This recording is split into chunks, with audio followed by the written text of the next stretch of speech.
次に見る作品は自然と人間との距離感を考えるものみたい。作品名は遠くからの音。古民家の中にあるのかな。こんにちは。こんにちは。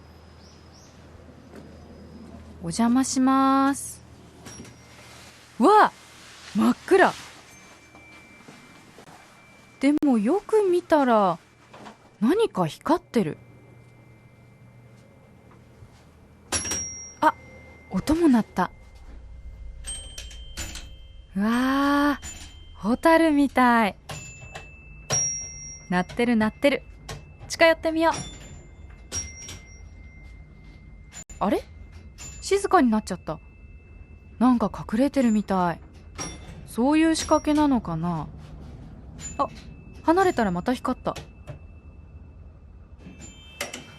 光っているのは20センチほどの虫のロボット。頭のセンサーが反応して近づくと音と光が止まるらしい。全部で29体いるんだって。テクノロジーとアートの融合ってことか。あ、作品を見てる人がいる。この人は作品をどう感じたんだろう。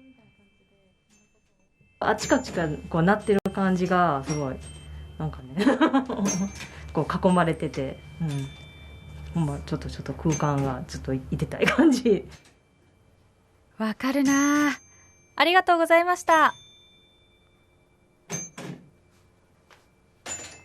遠くから眺めることで見えてくる美しさもある。